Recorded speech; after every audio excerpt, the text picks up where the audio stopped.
Hello everyone, नमस्कार दोस्तों। True IAS में आप सभी का स्वागत है।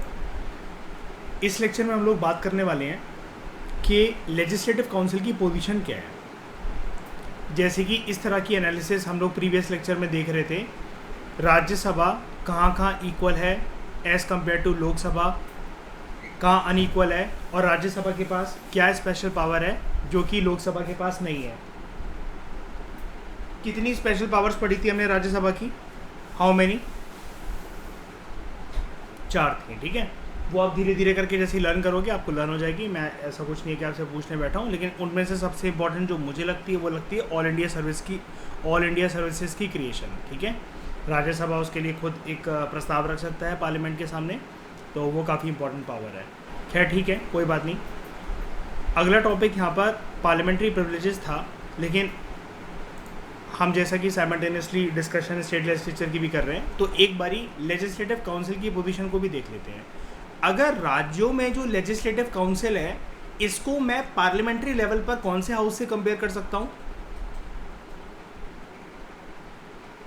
ये भी अपर हाउस है ना। पार्लियामेंट्री लेवल पर अपर हाउस कौन सा है मेरा? राज्यसभा, ठीक है।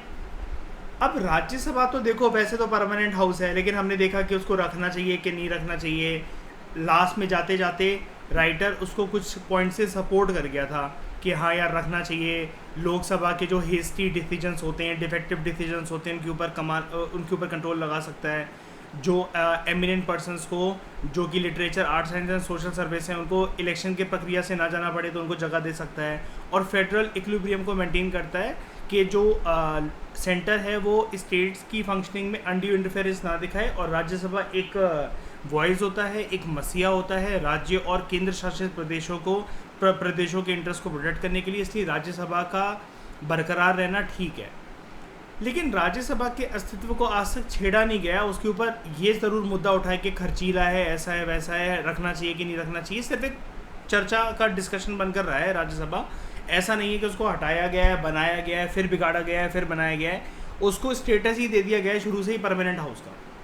अब राज्यसभा एक अपर हाउस है नेशनल लेवल पर। स्टेट लेवल पर राज्यों की अगर हम लोग बात करें तो वहाँ पर अपर हाउस होता है लेजिस्लेटिव काउंसिल।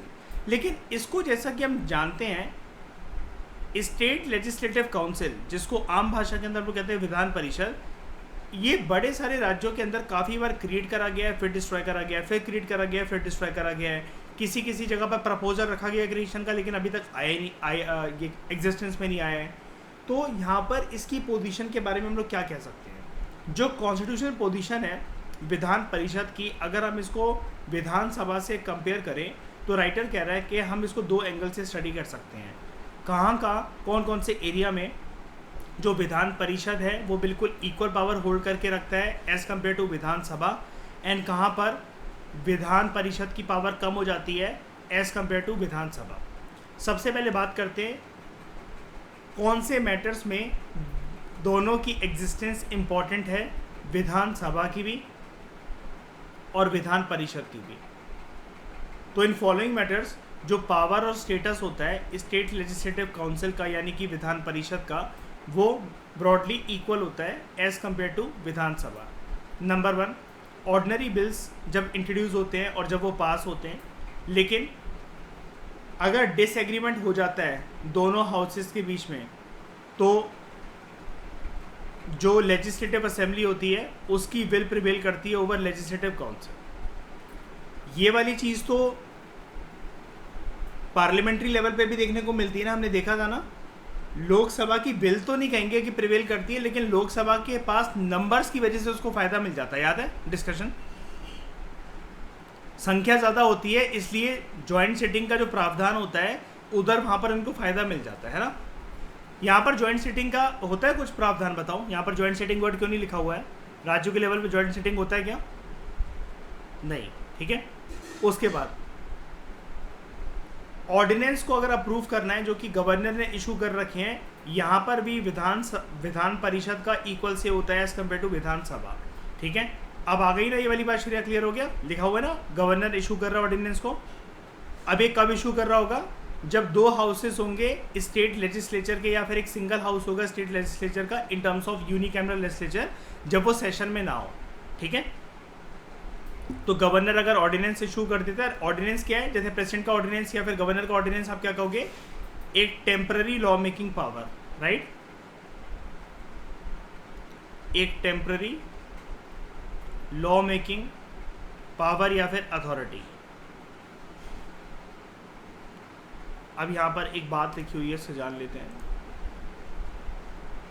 वो कह रहा है ठीक है, प्रेसिडेंट और गवर्नर वाले चैप्टर के अंदर हम ऑर्डिनेंस मेकिंग पावर और डिटेल में देखेंगे चैप्टर 30 में, ठीक है, उसकी बात बाद में करते हैं।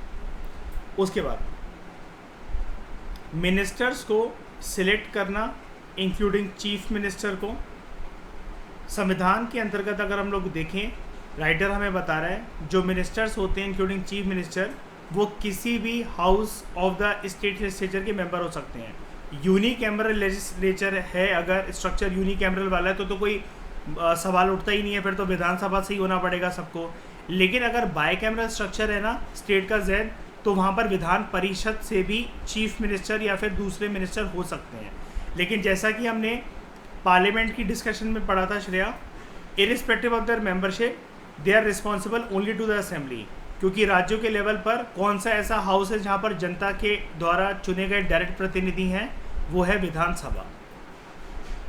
एंड जो एग्जीक्यूटिव है वो कहाँ पर बैठी हुई है, विधानसभा। उसके बाद जो रिपोर्ट्स हैं कॉन्स्टिट्यूशनल बॉडीज़ की, उनको कंसिडर करता है Vidhan Parishad, like state finance commission, state public service commission, like अगर मान लो कि मध्य प्रदेश है तो MPPSC, ठीक है, पंजाब है श्रेया तो Punjab public service commission PPSC, ठीक है, एंड कैग की रिपोर्ट को। उसके बाद ये वाला पॉइंट जैसा कि हमने पार्लियामेंट में देखा था, अगर स्टेट पब्लिक सर्विस कमीशन की जुरिस्डिक्शन को अगर एनलार्ज करना है तो वहाँ पर विधानसभा और विधान परिषद का इक्वल से होगा। यहाँ पर देख रहे हो एक डिफरेंस मैं आपको दिखाना चाहता हूँ, यहाँ पर ऊपर आ जाते हैं ज़रा। हमने जो पार्लियामेंट्री लेवल पर बात करी थी राज्यसभा लोकसभा की, वहाँ पर सुप्रीम कोर्ट भी था और यहाँ पर UPSC था, ठीक है। यहाँ पर स्टेट PSC तो है लेकिन हाई कोर्ट नहीं दिख रहा है हमें, क्योंकि हाई कोर्ट का लेना देना ऐसा नहीं होता है कि वो स्टेट के साथ होता है।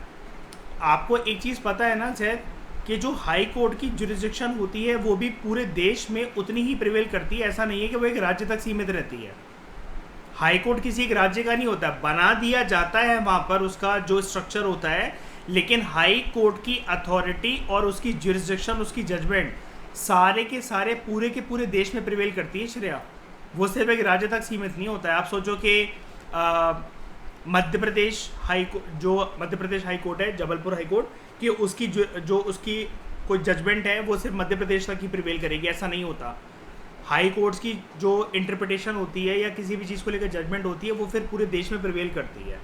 जो सिविल कोर्ट और जो डिस्ट्रिक्ट कोर्ट होते हैं वो एक राज्य तक सीमित होते हैं, उनके डिसीजंस, उनकी जजमेंट्स, ठीक है। इसलिए यहाँ पर एक सेकेंड, इसलिए यहाँ पर सिर्फ स्टेट पब्लिक सर्विस कमीशन की जुरिस्डिक्शन मैंने क्या बताया था, या power and authority in a defined area, है ना, power authority responsibility in a defined area, वो आपकी जो अगर किसी भी स्टेट पब्लिक सर्विस कमीशन की अगर मतलब मान लो कि वो एक लिस्टिंग दे रखी है और इस लिस्टिंग के अंदर अगर हमें कोई एडिशन करना है तो ये एडिशन के लिए विधानसभा भी उतना ही रिस्पॉन्सिबल है जितना विधान परिषद रिस्पॉन्सिबल है। हाँ, अब पूछो क्या कह रहे हो।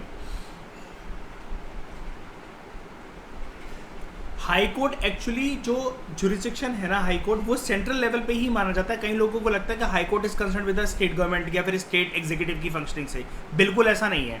हाई कोर्ट भी उतना ही सेंट्रल लेवल पे ही इतना काम करता है।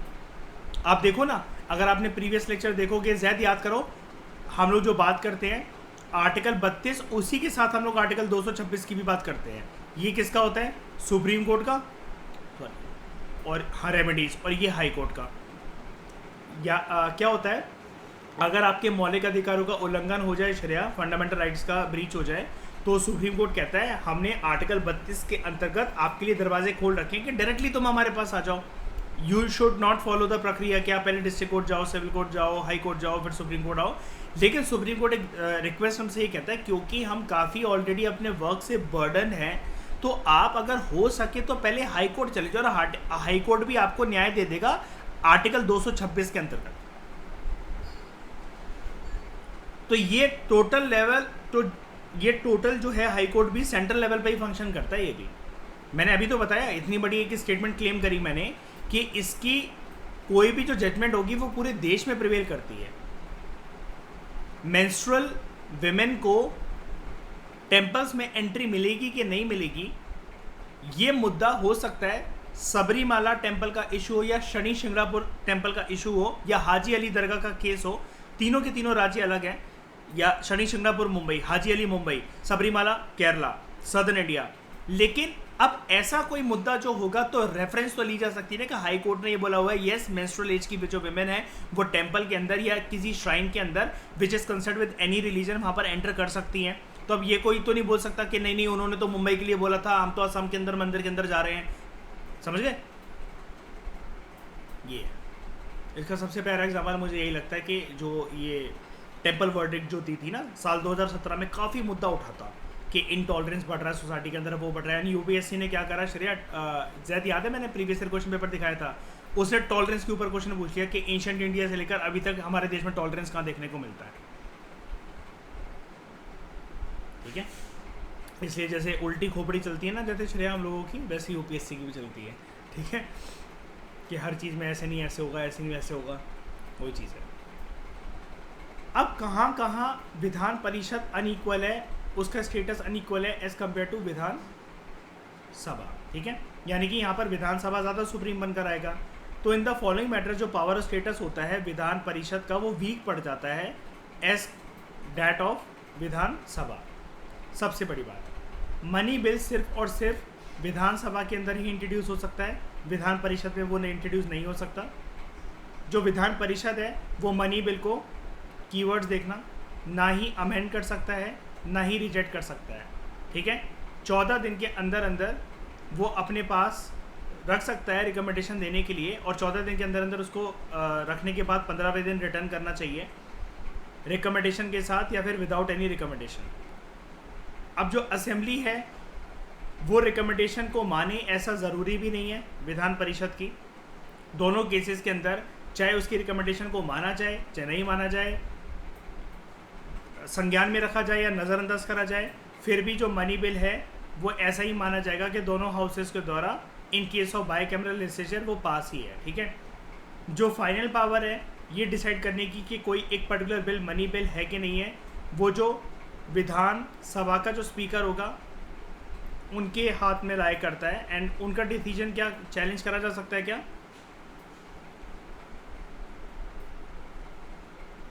नहीं, इस चीज़ की इंटरप्रिटेशन के ऊपर कोई चैलेंज नहीं करा जा सकता। ठीक है, याद रखना ये विधान सभा के स्पीकर के केस के अंदर भी नहीं है। ठीक है सर श्रेया, जो फाइनल पावर होती है of passing an ordinary bill, ये भी असेंबली के पास ही लाया करती है। एट मोस्ट होता क्या है, जो विधान परिषद है वो ऑर्डिनरी बिल को या तो डिटेन कर सकता है या डिले कर सकता है। ये हमने पढ़ा था for the period of 4 months total, 3 महीने फर्स्ट इंस्टेंस में and 1 month in the second instance. दूसरे शब्दों में अगर हम लोग कहें, जो विधान परिषद है the council is not even a revising body like the Rajya Sabha, ये सिर्फ एक डायलेटरी चेंबर होता है या फिर एक एडवाइजरी बॉडी होती है। हमने देखा था ना कि अगर इसको बिल स्वीकार नहीं है तो वो दोबारा से पेश करा जा सकता है और फिर उसको 1 महीने का समय दिया जाएगा। याद करो जब बिल की प्रक्रिया को हम लोग डिस्कस कर रहे थे, हमने एक चीज़ पढ़ी थी कि थोड़ा सा इसका स्ट्रक्चर अलग हो जाता है एज़ कम्पेयर टू राज्यसभा, है ना, ये यहीं पर आकर वीक हो जाता है। उसके पीछे सबसे बड़ा रीज़न ये है विधान परिषद की जो एग्जिस्टेंस है वो काफ़ी हद तक विधानसभा के डिसीजन के ऊपर लाया करती है।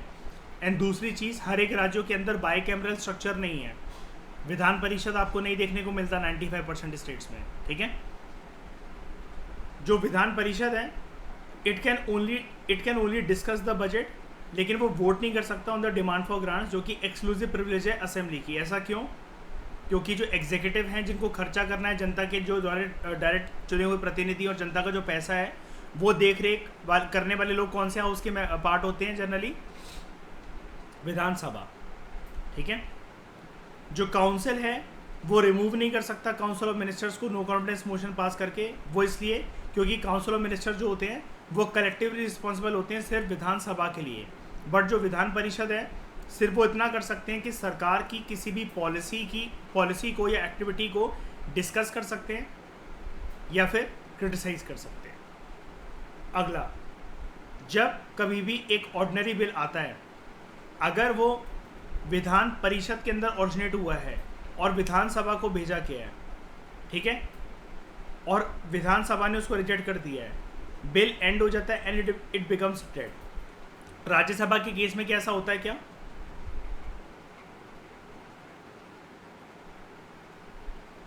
क्या कह रहे हो जैद, श्रेया? थोड़ा तो उसका ध्यान रखा जाता है कि नहीं रखा जाता कि उस पर एटलीस्ट चर्चा हो या जो भी हो, ठीक है, एकदम से तो नहीं होगा। हाँ, वो अलग बात है कि वहाँ पर पास नहीं हो पाया तब भी मतलब वो ठीक है, ख़त्म हो जाएगा जो भी है, अगले सेशन के अंदर फिर से इंट्रोड्यूस होगा। लेकिन यहाँ पर हम जानते हैं कि काउंसिल की पावर इतनी कोई महान होती नहीं है, ठीक है। उसके बाद, the council does not participate in the election of the president of India and representative of state in the Rajya Sabha. क्या विधानसभा का कोई कंट्रीब्यूशन होता है प्रेसिडेंट के इलेक्शन में? बताओ।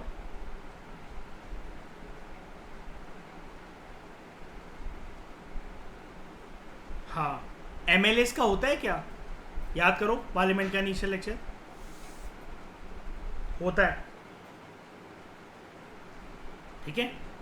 प्रेसिडेंट के इलेक्शंस वगैरह में डायरेक्टली इनडायरेक्टली इनका रोल होता है, लेकिन विधान परिषद का नहीं होता। Council does not participate in the election of the president of India या फिर representatives of state in the Rajya Sabha.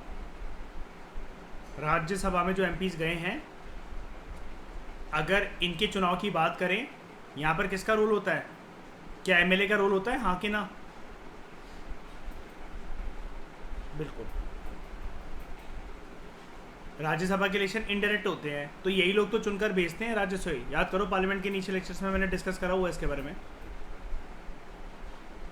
उसके बाद जो काउंसिल है, it does not have any effective role या से in the ratification of constitutional amendment bill. ज़्यादा कुछ नहीं फ़र्क इससे पड़ता है, क्योंकि यहाँ पर भी जो असेंबली की जो बिल है वो प्रिवेल करती है over that of the council. एक तो ये वाली बात भी बोली जाती है ना कि आर्टिकल 368 में जब कोई स्पेशल तरीके से कॉन्स्टिट्यूशनल अमेंडमेंट बिल जो पास करवाया जाता है, तो 2/3 majority of both house of the parliament plus 50% consent of the state legislature भी होता है। लेकिन उस केस में भी विधान सभा का रोल ज़्यादा होता है as compare to Vidhan Parishad.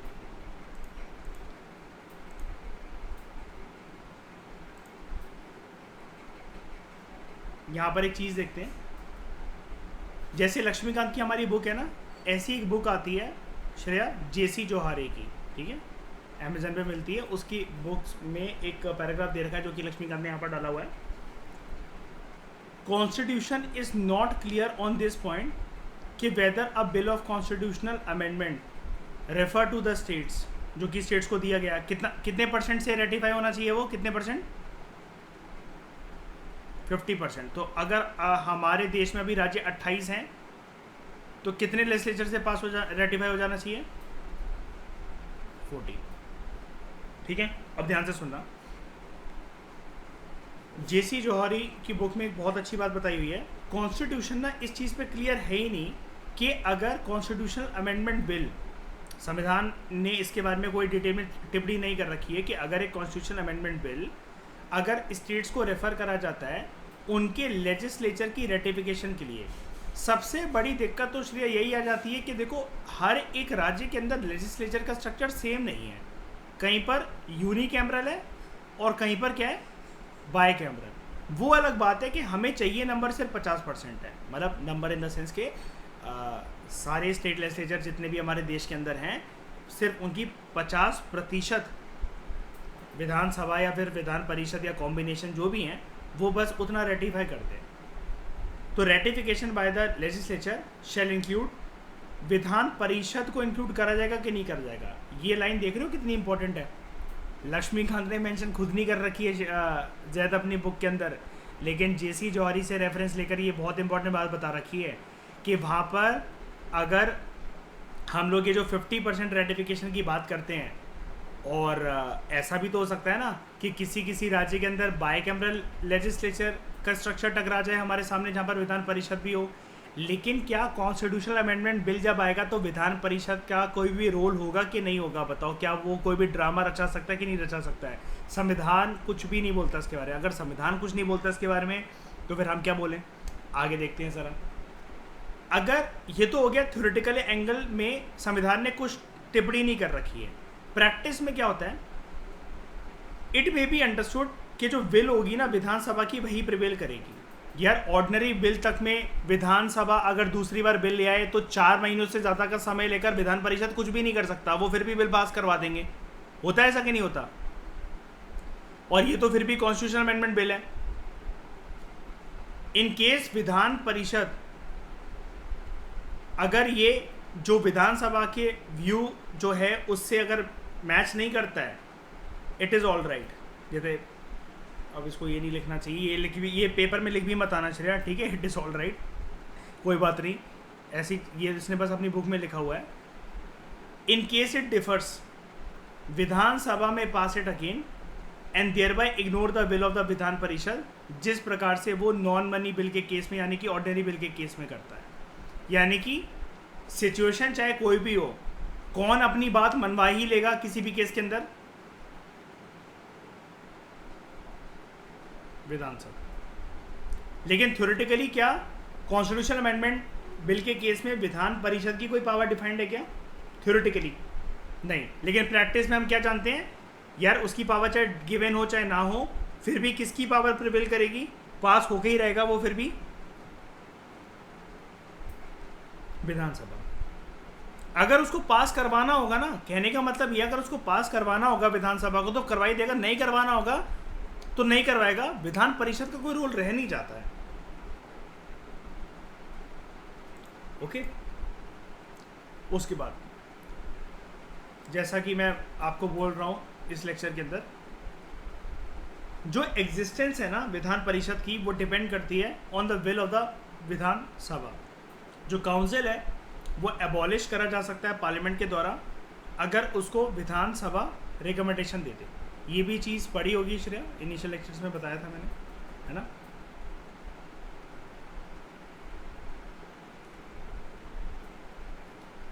तो ऊपर से ये चीज़ क्लियर है हमें कि जो पोजीशन होती है विधान परिषद की विद रिस्पेक्ट टू विधानसभा, वो काफ़ी वीकर होती है।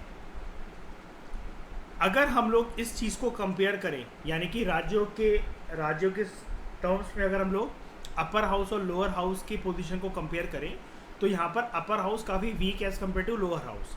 लेकिन नेशनल लेवल पे अगर पार्लियामेंट्री हाउसेस की बात करें तो जो पोजीशन होती है राज्यसभा की विद रिस्पेक्ट टू, विज़ा-वी का मतलब होता है विद रिस्पेक्ट टू, ये फ्रेंच वर्ड्स होते हैं, कोई कन्फ्यूजन वाली बात नहीं हो, कोई शर्माने वाली बात नहीं है, इसका मतलब होता है with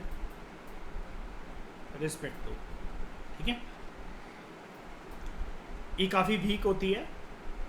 then the position of the Rajya Sabha with respect to Lok Sabha, Rajya Sabha की पोजीशन इतनी भी ज़्यादा कोई वीक नहीं होती ना जितनी यहाँ पर हमें दिख रही थी। ठीक है, राज्यसभा जो है इसके पास इक्वल पावर होती है एज़ कम्पेयर टू लोकसभा सारे के सारे अफेयर्स में, स्फीयर्स में, except financial matters and with regard to control over the government, वो काम लोकसभा का देखने का होता है। क्योंकि ऑन द अदर हैंड जो विधान परिषद होती है it is subordinate to the Vidhan Sabha in all aspects. तो जो प्रीडोमिनेंस होती है स्टेट लेजिस्लेचर के टर्म्स में असेंबली की ओवर काउंसिल, ये चीज़ फुली तरीके से इस्टेब्लिश है। क्यों? क्योंकि अभी हमने जैसा कि एक लाइन बार बार पढ़ रहे थे, will of state legislative assembly will always prevail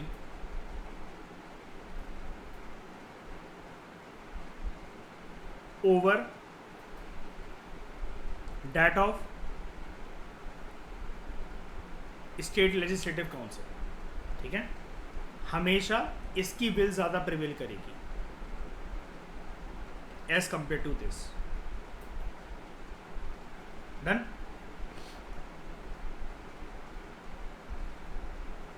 even though दोनों जो काउंसिल है, अपर हाउस है राज्यों के लेवल पर ही है विधान परिषद, एंड राज्यसभा ये सेकंड चेंबर ही है, अपर हाउस ही है। कॉन्स्टिट्यूशन ने लेकिन फिर भी काउंसिल को, विधान परिषदों को कम इंपॉर्टेंस दी है as compare to the upper house at the parliamentary level. Rajya Sabha के केस में दोनों अपर हाउस है ना, दोनों सेकंड चेंबर है।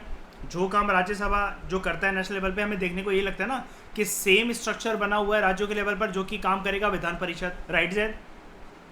लेकिन फिर भी राइटर हमें क्या समझा रहा है श्रेया, क्यों, अब हम कुछ रीज़न पढ़ने वाले हैं क्यों विधान परिषदों को कम पावर दी गई है। वो भी सेकंड चेंबर है, वो भी अपर हाउस है, लेकिन राज्यसभा के पास फिर भी ज़्यादा पावर है, इनके पास कम है। इसके पीछे रीज़न क्या है? जो राज्यसभा है ना उसके अंदर स्टेट्स के रिप्रेजेंटेटिव्स होते हैं।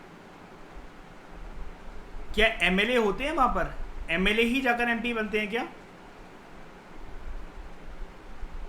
क्या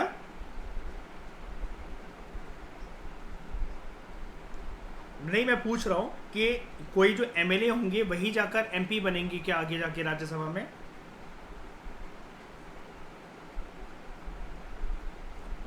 चुनकर तो वही जाएंगे ना वहां से, भूल गए ज़ैद? वो विधानसभा की तो लोग चुन चुन कर बेचते हैं वहां पर, है ना?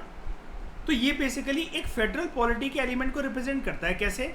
जैसा कि हम बार बार डिस्कस करते रहते हैं, राज्यसभा किसकी वॉइस है? States on one hand and UTs on the other, ठीक है?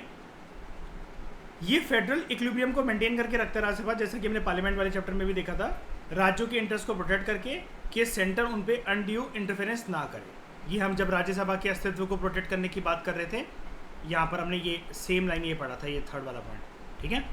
It maintains the federal equilibrium, states के इंटरेस्ट को प्रोटेक्ट करके against undue interference of the centre, ठीक है? देयरफॉर जो राज्यसभा है it has to be an effective revising body, और ये सिर्फ एक एडवाइजरी बॉडी नहीं है, ध्यान से समझना, की टर्म है effective revising body, not just an advisory body, ठीक है? और dilatory body like that of the council. Dilatory body का मतलब ऐसा नहीं है कि डाइल्यूट हो जाएगी। ऑन द अदर हैंड जो इशू होता है फेडरल सिग्निफिकेंस का, वो अराइज ही नहीं होता इन केस ऑफ काउंसिल। क्यों? काउंसिल का कुछ लेना देना है ही नहीं मेंटेन करने का इस फेडरल स्ट्रक्चर को, या कुछ भी देखना कि बैलेंस रहे ये सब कुछ। इनकी पावर ही नहीं है ना, क्योंकि विद रिस्पेक्ट टू विधानसभा। दूसरा रीजन, जो काउंसिल है ना उसका कॉन्स्टिट्यूशन जो है, कॉन्स्टिट्यूशन इन द सेंस के मतलब मैं उसकी मेकिंग की बात कर रहा हूँ, वो हेट्रोजीनियसली कॉन्स्टिट्यूटेड है। उसका कॉन्स्टिट्यूशन होमोजीनियसली कॉन्स्टिट्यूटेड नहीं है। दो टर्म बताता हूँ मैं आपको। एक होता है, देखो दो वर्ड्स होते हैं, एक होता है होमोजीनियस, एक होता है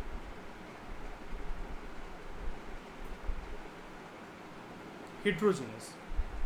होमोजीनियस का मतलब होता है सिमिलर, और इसका मतलब होता है डिसिमिलर। अब आपको ये वाली बात पता है, विधान परिषद हेट्रोजीनियसली कॉन्स्टिट्यूटेड है, यानी कि डिसिमिलर वे में कॉन्स्टिट्यूटेड है। इसका सिंपल सा मतलब ये हर एक राज्यों में आपको ये नहीं देखने को मिल रहा है, राइट? बोलो भाई, होता है हर एक राज्य में विधान परिषद, नहीं ना? इसलिए इसको बोला गया डिसिमिलर। अगर ये सिमिलर होता, मैं होमोजीनियस नेचर का स्ट्रक्चर किसको कह सकता हूं? विधानसभा को। हेट्रोजीनियस का स्ट्रक्चर किसको कह सकता हूं? विधान परिषद। अब पता है एग्जामिनर इतने चालाक हैं जैद, कल को ये वाली टर्म भी आ सकती है, इनमें से कौन सा जो स्ट्रक्चर है लॉ मेकिंग बॉडी का वो होमोजीनियसली कॉन्स्टिट्यूटेड है हमारे देश के अंदर और हेट्रोजीनियसली कॉन्स्टिट्यूटेड है हमारे देश के अंदर।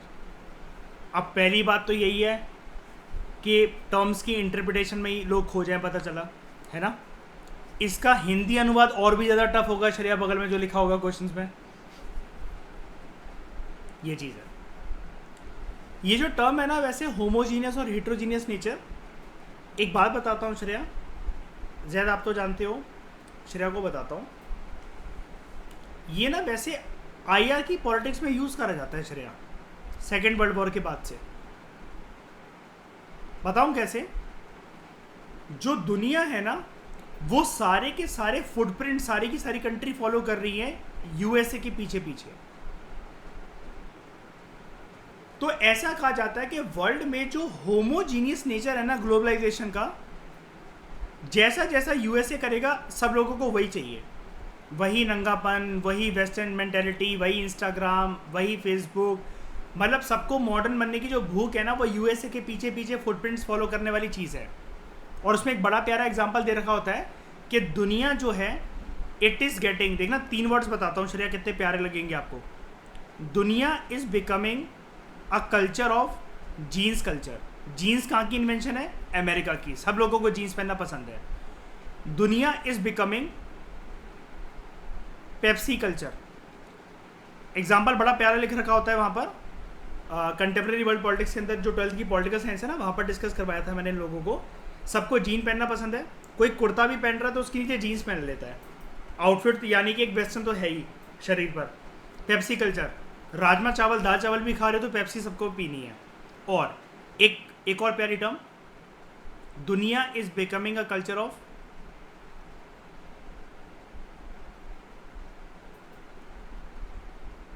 मैकडोनल्डाइजेशन वर्ल्ड।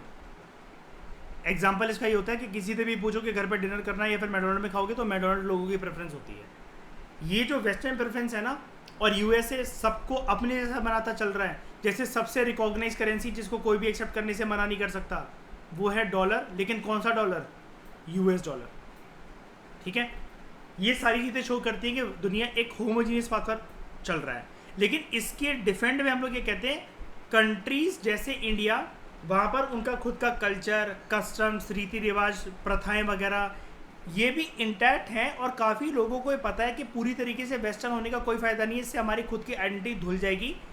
और हमने अपना एक हिट्रोजीनियस नेचर भी मेंटेन करके रख रखा है, जो कि दुनिया का जो होमोजीनियस ट्रेंड है यूएसए के पीछे पीछे जाना, उसके फुटप्रिंट्स को फॉलो करना, उससे विपरीत हमारा खुद के भी प्रथाएं, रीति रिवाज, कस्टम। गाड़ी आ रही है घर पे तो नारियल फोड़ना है, नींबू मिर्ची लगानी है, या फिर पूजा पाठ करना है, कोई भी शुभ काम करने से पहले हवन वगैरह ये सब होना चाहिए।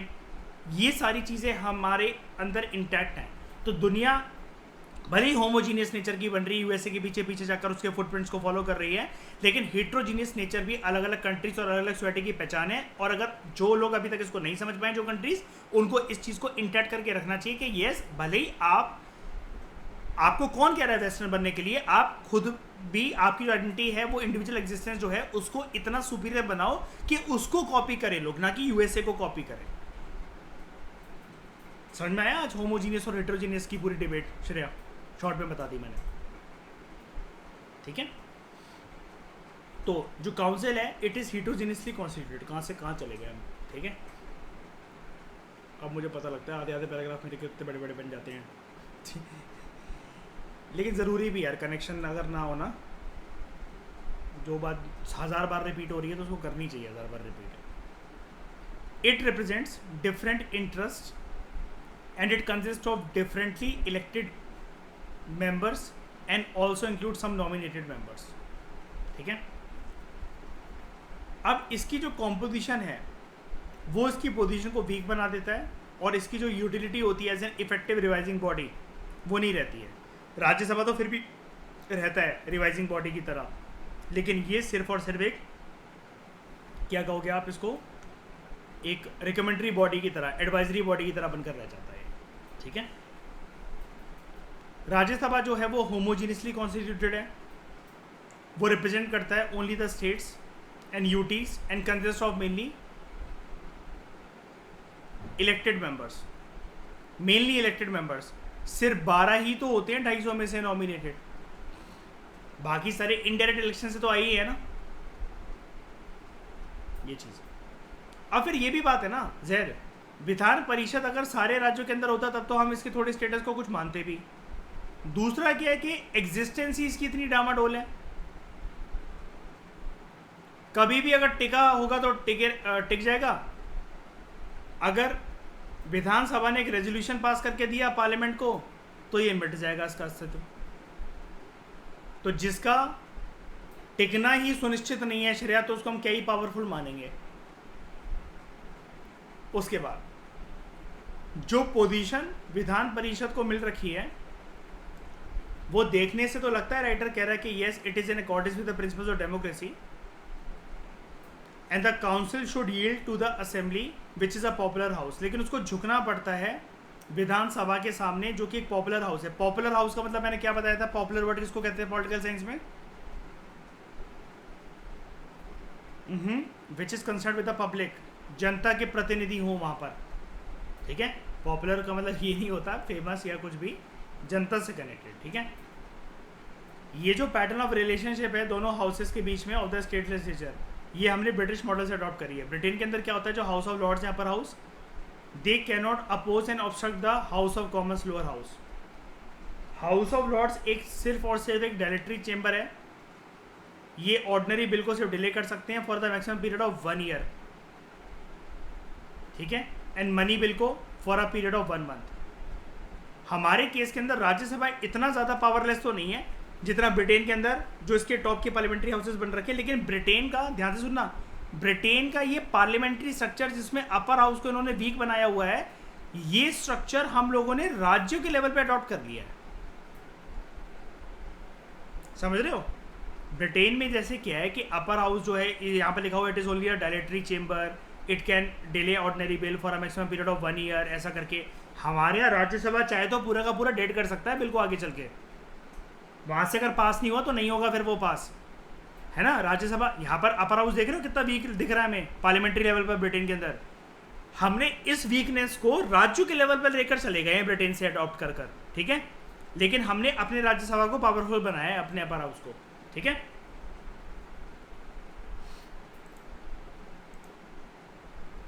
तो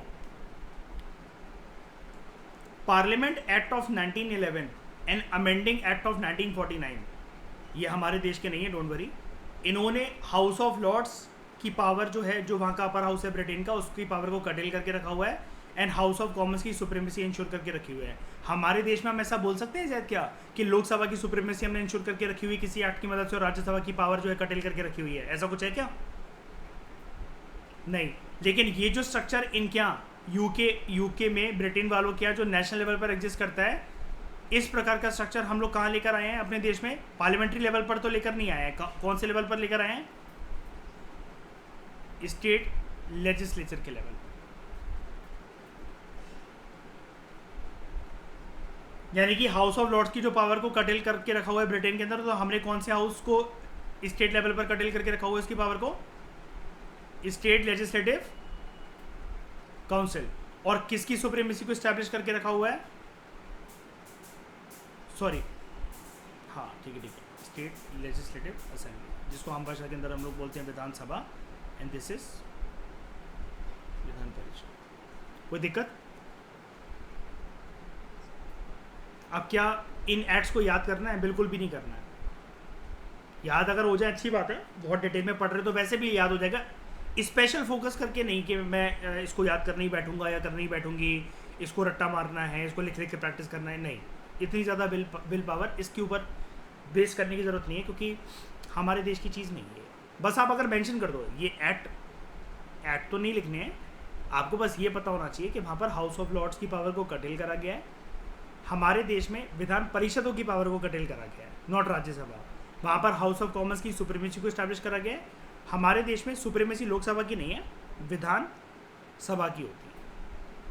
यानी कि यूके का मॉडल हम लोगों ने कहाँ लेकर आए? हम लोग राज्यों के लेवल पर लेकर आए हैं। तो keeping in view its weakness, powerless and insignificant position, role, जो क्रिटिक्स हैं वो डिस्क्राइब करते हैं विधान परिषद को कि ये सिर्फ टॉन्ट आएंगे अब इसके ऊपर, ये सिर्फ एक सेकेंडरी चेंबर है। देख रहे हो, सेकंड चेंबर नहीं बोला गया, सेकेंडरी चेंबर, इंपॉर्टेंस गिरा दी। ठीक है, कॉस्टली ऑर्नामेंटल लग्जरी है इसका कहने का मतलब है श्रेया सिर्फ सजाने का गहना के सजावट के गहने की तरह सजा कर रखा हुआ है इसको अपने देश में, राज्यों के लेवल पर। And this is just a white elephant. White elephant का मतलब पता है क्या होता है? ये क्यों लिखा हुआ है? क्या वाइट कलर से बिल्डिंग होती है सारी विधान परिषदों की? नहीं, सफेद हाथी बहुत सुंदर लगता है ना? हाँ, नहीं सुनो तो, सफेद हाथी बहुत सुंदर लगता है, लेकिन हाथी बहुत सुस्त होता है। इतनी आसानी से आप उससे सारा काम नहीं करवा सकते, जल्दी जल्दी नहीं करवा सकते, है ना? उसको बैठ के खिलाना बहुत पड़ता है, उसके बाद उसको हिलाना पड़ता है, तब जाके वो आपका कोई काम करेगा। वो भी इतनी धीरे धीरे धीरे धीरे धीरे करते करते कि आप बोर ही हो जाओगे।